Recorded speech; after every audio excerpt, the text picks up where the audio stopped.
खुलुमबाय गोजोन फुंबिलि बयनिसिमबो नोंथांमोनखौ आंनि चेनेलाव गासैखौबो बरायनाय बावहरग्रोनाय थाबाय आसा खालामो नोंथांमोना खौरांखौ नायनानै मोजां मोनगोन। कक्राझाराव आयेन बेरेखायै उदाङै सोलिनाय जौ जुवा गेलेनायखौ बन्द खालामनांगौनि थाखाय BSUआ जिल्ला बेंगिरिनो गांसे गोसोखांलाइ गथायदों। कक्राझारनि हाथाइ बाजारफ्राव उदाङै जुवानि खेला सोलिगासिनो दङ। बेयो जोंनि समाजाव जोबोर गाज्रि गोहोम खोख्लैगासिनो दङ।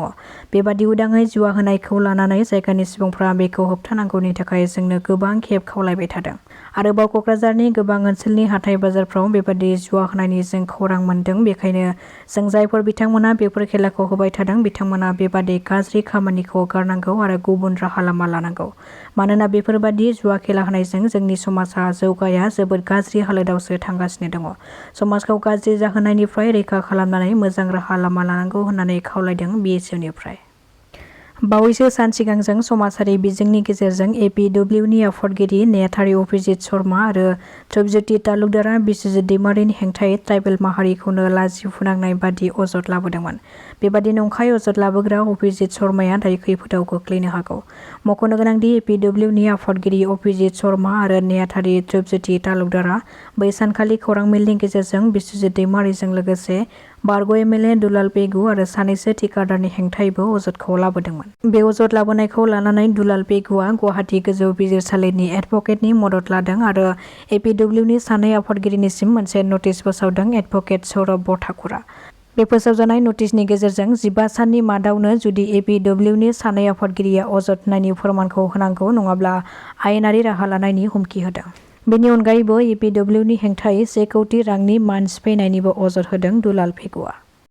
राजखान्थि दैदेनगिरिफोरनि दोलो एंगारनायनि सोलाय-सोल'। थांनाय MLA बिसायख'थियाव BPF दोलोनिफ्राय टिकेट मोनैनि जाहोनाव दोलो एंगारनानै बिजनि बिधान सभा बियाबाव उदां बिजाथि महरै गसंनाय MCLA खालिलुर रहमाना फिन आरोबाव BPF दोलोआव हाबफिनबाय।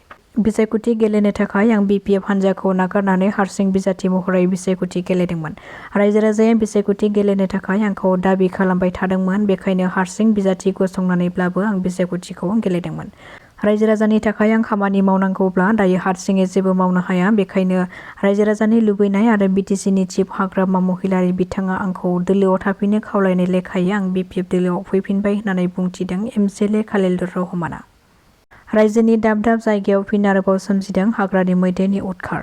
तामुलपुरनि खारखेला गामियावबो हाग्रानिफ्राय आदार नागिरनाय मैदेरा सासे सुबुंनि नखर आरो धोन सम्पतिफोरखौ खहा खालामलांदों। हरनि समाव स्रोदै फैनानै न' बां सिफायदों, थालिर दंफां आरो बारि बागान गासिबो खहा खालामलांदों आरो थिनानै दोननाय माइखौबो जानानै गालांदों होननानै मिथिहोदों। बेराफारसेथिं उदालगुरियावबो हाग्रानि मैदेरनि उदखाराव गंसे न'आ सिलिंखार जादों। बनगुरुम गामिनि थागिबि मन्थुर आफादनि न'आ हाग्रानि मैदेरनि उदखाराव सिलिंखार।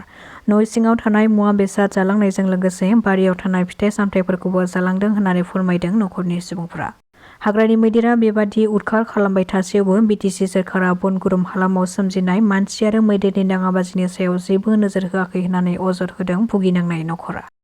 आंजों लोगोसे आरो जोंनि मेम्बारफोर जों ज' जानानै बावहाय फैनायनि खारनानो जाबाय जोङो मोनसे मेम'रेन्डाम गथायदों DC सारनो जे जोंहा बिन बाजारफ्राव दा जोंहा मोनसे अनलाइन लटारि सोलिगासिनो दङ। बेनो जाहैबाय बेखौ एन्डिंबो होननानै जोङो मिथिनो मोनो। बेखौ थारमाने बियो जोंनि समाजाव जोंनि बाजारफ्राव बिराद गाज्रि गोहोम खोलैगासिनो दङ। बिनि खाथि खालानि बाजारनि मानसिफोर, खाथि खाला थाग्रा मानसिफोर, सोर आइ आफामोन जोंनो माने कमप्लेन होगासिनो दं दाख्लैनिफ्रायनो जे जोंहा बिनि थाखाय जोंनि न'खराव दावराव दावसि जागासिनो दङ। सोरबा इक'नमिकलि उइक मानसिफ्रानो सोरबा हाजिरा मावनानै जाग्रा, सोरबा रिक्सा सालायनानै जाग्रा, सोरबा टट' सालायनानै जाग्राफ्रानो बेखौ गेलेनानै दिनै हाजिरा मावला, गावसिनि खामानिखौ मावला, बेहायनो फैसा थैजोबनानै थांनाय बेबायदि जोंनाव खबर फैदों आरो दा बिनिखायनो जोङो जाहाथे जोंनि समाजा जोंनि ओनसोला गाज्रि जाजाथों होननानै जों DC सारनाव बेखौनो मेम'रेन्डाम लाना फैदों। जाहाथे बे एन्डिं खेला अनलाइन खेला जाबाय थानाया बे बन्द जानांगौ। आरो जोङो माखासे लकेसन मिन्थिनानै मोन्दों, जोंनि मानसिफ्रा जोंनो खबर हरदों।